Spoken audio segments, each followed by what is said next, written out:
I yield back. Gentleman's time has expired. Ms. Lee from California.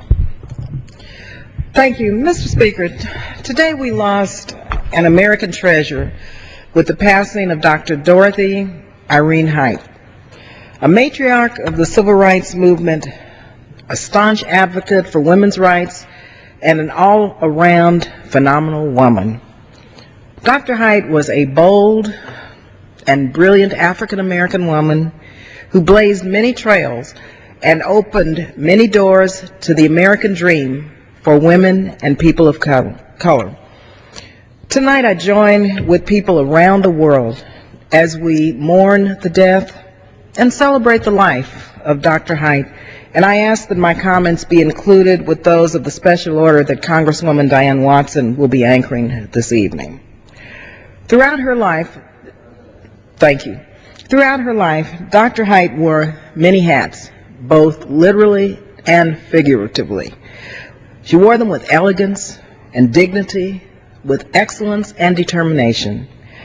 From her legendary stewardship as the national president of Delta Sigma Theta sorority to her unprecedented 41-year tenure at the helm of the National Council of Negro Women, Dr. Height was a woman of courage and strength.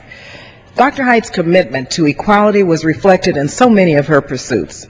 In the 1930s, for example, Dr. Height traveled across the United States to encourage YWCA chapters to implement interracial charters.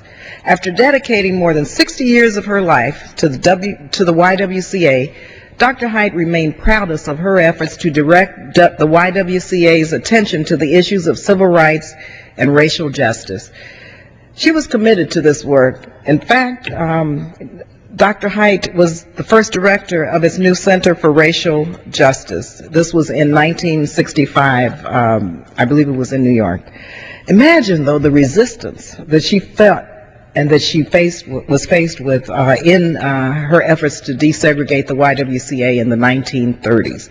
As the leader of the United Christian Youth Movement of North America, Dr. Height worked to desegregate the armed forces, prevent lynching, reform the criminal justice system, and establish free access to public accommodations. At a time when racial segregation was the standard and resistance to integration was often very fierce, Dr. Height forever remained true to her convictions, even when it was not the comfortable thing to do. A lifelong advocate for peace, equality, and justice, Dr. Height was especially committed to empowering women and girls. She stood toe-to-toe with the great male civil rights giants of our time, steadfast in her dedication to ensure that black women's needs were addressed. She was forever dedicated to helping women achieve full and equal employment, pay, and education.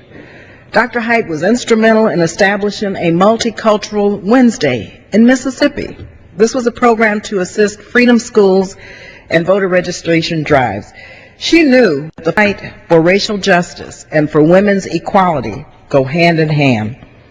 As the national president of the National Council of Negro Women, Dr. Height led the NCNW in helping women and families combat hunger.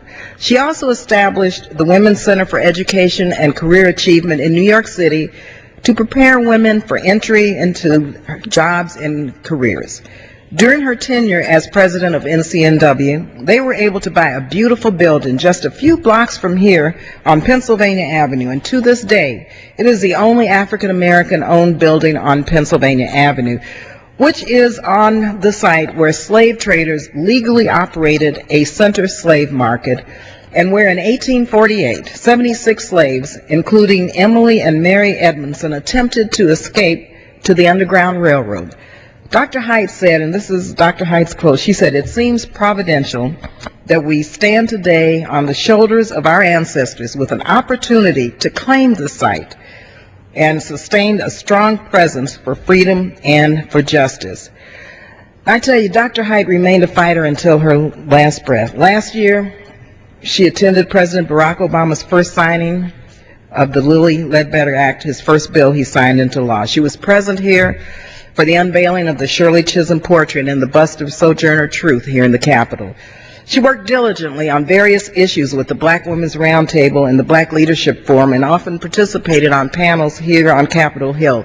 Just recently, she joined us in our efforts to support the 2010 census. We always knew that we were in the presence of greatness, and we always knew, especially now as chair of the Congressional Black Caucus, that Dr. Height, when we called, she'd be there to support our efforts. We mourn the loss tonight of Dr. Height. We celebrate her life and her legacy. We love you, Dr. Height, and we promise to